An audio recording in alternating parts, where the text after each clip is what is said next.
Hopefully someone else is coming in with me. John, why don't you maybe get on this side? We'll let. I'll be on the lower cost side. There you go, the lower cost side. Well, welcome everybody. I'm honored to be up here with Senator John Hickenlooper from the great state of Colorado, and of course Dr. Bill Cassidy, chairman of our committee. A big win today, 21-1. Our price tags bill comes out of committee. So patients deserve price tags, not surprise billing. I'm going to let Senator Hickenlooper kind of give a few opening remarks and not steal all the thunder that way. So John, go right ahead. I'm proud to be here with you. Thank you, Roger. And I can't say a word without saying that Senator Marshall and his team has been incredible to work with. This has been a team effort all the way. And again, the committee staff under the leadership of Senator Cassidy, above and beyond any expectation. And you know, good bills don't come out of nowhere. There's painful, long-term negotiation and compromise, and that's what this one came from. In Colorado, like in most of the country, healthcare has become increasingly unaffordable. The inflation over the last 25 years is 121%. That's almost 40% more than just the cost of living inflation. In 2025, so this most recent year, the spend on healthcare is $5.7 trillion. And I think that when you look at that, it has really bad consequences. People make decisions, they can't afford their insurance, they can't afford their health care. They go into a hospital, get us what they think is a simple procedure, and they come out impoverished. I think of it, people walking into a hospital blind and walking out impoverished. Right now, there are 100 million Americans, that's roughly 40% of the population, that have a total of $220 billion in debt, in medical debt. So these are people whose lives are being twisted and diminished because they've got the anxiety and the reality of insufficient health care. So I think the key is we don't know where the money's going. It's a completely blind system. Our bill lets patients know before they go in the hospital what it's going to cost. There are itemized receipts that's specified. Employers will have negotiating power. Again, if we think about it, there's 120 million people in America whose company pays for their health care. That company, and you can pick any company, let's say they have 40,000 employees, let's say they have 5,000 in Denver. They can't see what one hospital is charging versus what another is, what one scan costs versus what another scan costs. So that transparency will allow, in a very powerful way, those large employers to push prices down. Right, what we have right now is no one can see any of the prices, individuals, corporations, anybody. And what that means is, not one industry is it a monopoly, but together they are what I've been calling an aggregated monopoly. The whole system is in a place where there's no price transparency. People don't know what the cost is. How are they going to lower the costs? You can't ever compete. So this bill puts real teeth into the penalties. I did an executive order when I was governor. President Trump did one in his first term, an executive order, as did President Biden. We've done executive orders.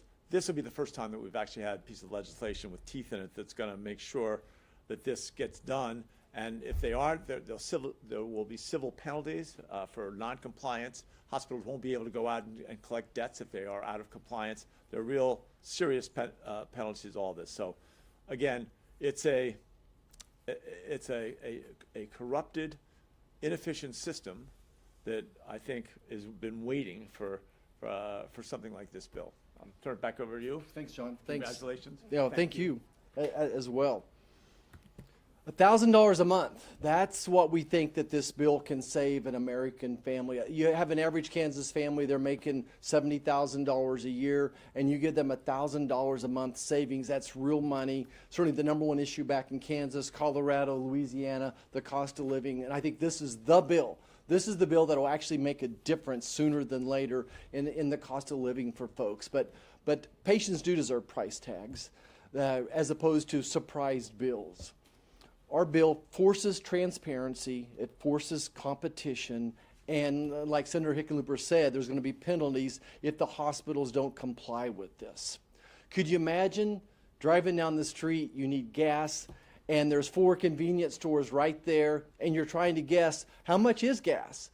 In the healthcare system, they wouldn't not only show you the price, but you wouldn't even know after you filled up. You just basically give them your credit card, and then you'll wait 3 months and see how much they charged you for it.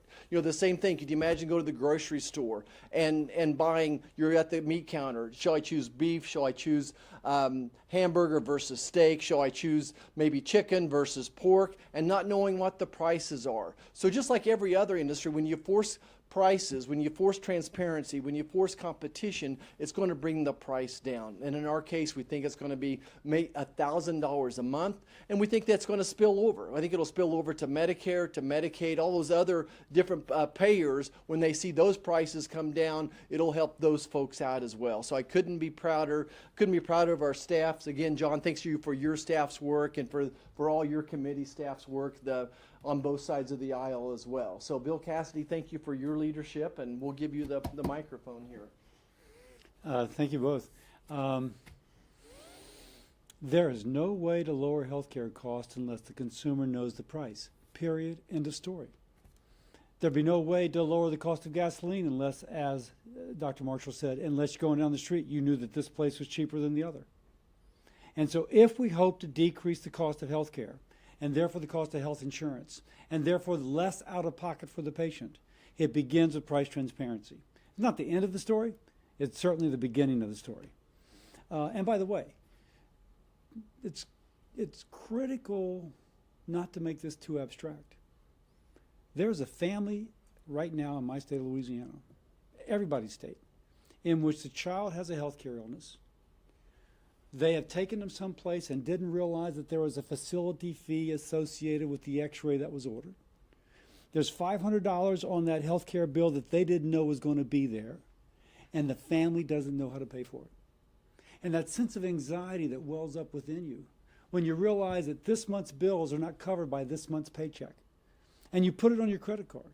Statistics are that people are carrying higher and higher credit card balances, and the percent of their income going to interest on their credit card has risen almost threefold.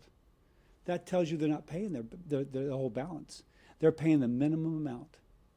And credit card, medical bankruptcy factors into medical expenditures factor into 60% of bankruptcies.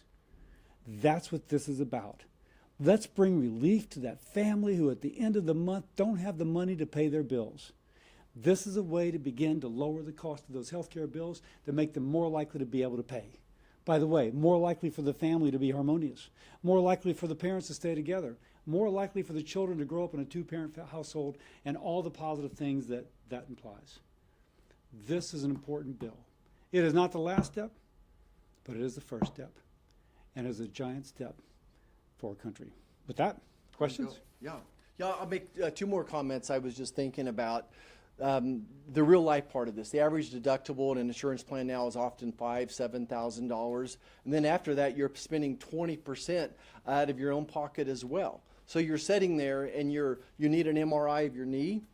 At one place, they're going to charge $600, and another place they're going to charge $3,000. So that's why we think if we give patients the price tags, they'll be making those choices. And the customers, the competition will drive that cost of health care down as well. So with that, we'll stop and take a few questions. Go ahead. Thank you, Senator. And tell us who you're with as well, if you don't mind. Nancy with the National Journal. Has Senate leadership indicated a path forward on the bill? Would it be passed as a standalone or attached to any vehicle? Right. I think I'll let the chairman answer that question, but we're hoping with a nice package of bills that we have today, ours passed 22-1. I think we would love to see a victory for the American people. If you want to add anything to that, Bill. We've not gotten a commitment yet from leadership, except to say that the House has passed a bill very similar to ours with a big majority. We passed it, I think, all but one person voting for it, and so a huge majority, bipartisan. And so in both cases, from across the political spectrum in both parties, we have people advocating for this. So I'm very optimistic that it will pass. I don't care if it's a standalone. I don't care if it's part of a bigger bill. I just care that it passes, and I'm confident that it will. You know, luck is when preparation meets opportunity, And it just looks like the stars are lined up right now. That the folks back home are demanding we do something to bring down the cost of living. The White House wants something to happen, the House, the Senate, and this would be the #1 bill that could be passed, signed into law that would bring down the cost of living for all Americans. Go ahead. Yeah, I assume this will happen in the fall, probably after the election. You got a bunch of other healthcare stuff that also has to move. So are there things in here that are not in the House bill that you really need to get? Like John James complained that this bill isn't part of the lower cost, more transparency, like the billing, the itemized bill, things like that, is not in there. Like, what do you need to join in your bill and their bill? Right. So, I hope we get it done before the election. I think that John and I would both love to see it done before the upcoming election as well. But if you think about what the House has passed, I would describe it as a base bill. It's something that we included in our bills, and then we've closed all the loopholes. Look, the previous executive orders allowed some type of estimates from hospitals, and they didn't work. So we closed that loophole. We require itemized bills. We don't want an estimate. We really want to know what an MRI of the knee is going to cost. And then ours has significant teeth to it as well. There's significant fines if the hospitals don't comply with this. So I think that those are the two main points that I would use. John, anything else that you were thought was a little bit better than the House bills? Or Yeah, I think ours is a little more rigorous, and I think that I agree that we should get it done before the election. I think there are a lot of Democrats and a lot of Republicans who are going to want to get credit for this because it is something that is not just an immediate savings or will bring almost immediate savings to American families, but it is that threshold that allows us to get to much greater coverage. You look at the spends $5.7 trillion last year. The American Medical Association estimates 25% of that is in bookkeeping and waste and all the inefficiencies. I mean, that's when you get down to it, that's $1.4 trillion a year. That's even after you allow 10% to be done for the normal administrative costs. That gets you, a third of that, let's say, goes to businesses, a third goes to individual consumers getting lower prices, but a third of it's going to go to government. And that's, north of $300 million a year. That's what you use to begin looking at universal coverage. And I think that's, if you can pay for it in some way, I think most Democrats and most Republicans would like to see more of their citizens covered. yeah, Can I answer that? you bet, Bill. Go right ahead. Our version is more comprehensive, period, end of story. It gives employers full access to their data while maintaining strong patient protection. Your privacy is protected, but you have full access to data. And so now, if the employer says, I have a patient who went out of network, the provider billed $20,000, the insurance company the provider billed $100,000, the provider is paid $20,000, but I am billed by the insurance company $60,000. Okay, so the insurance company's taking $40,000 profit on that exchange. Then there was an account of that in the Wall Street Journal a year or two ago. That's exposed. The employer now knows exactly what the insurance paid for that out-of-network doctor, out-of-network provider. And so that is going to be huge for it. It also empowers patients to see costs. We require additional data from hospitals, labs, imaging facilities, and ambulatory surgical centers, including the discounted cash price, the negotiated rate, potential facility fees, and all other information for the patient to actually see their cost of care. Put simply, we require the actual price to be shown. Not just kind of how you get there, but in the Senate bill, this is how much you pay, boom. And that's powerful for the patient and powerful for the mama who's probably directing the care for her family. We require additional disclosures from insurance companies, including information about utilization management practices that can delay access to care. We require ownership disclosure. So if the insurance company owns a bunch of subsidiaries and you're getting your care all through the subsidiaries owned by the insurance company, we require that exposure. Why does that matter? It allows the federal government, state government, and academics to see if there's a conflict of interest in terms of how costs are being negotiated. When there's a lot of vertical integration, there's a chance to pad that cost. We have a transparency that's for the patient, for the business, and for government and for academics to be able to, as much as possible, expose what is the true cost of the care being delivered. That is the strength of our bill, and that's the contrast we have with the House bill. Anybody else?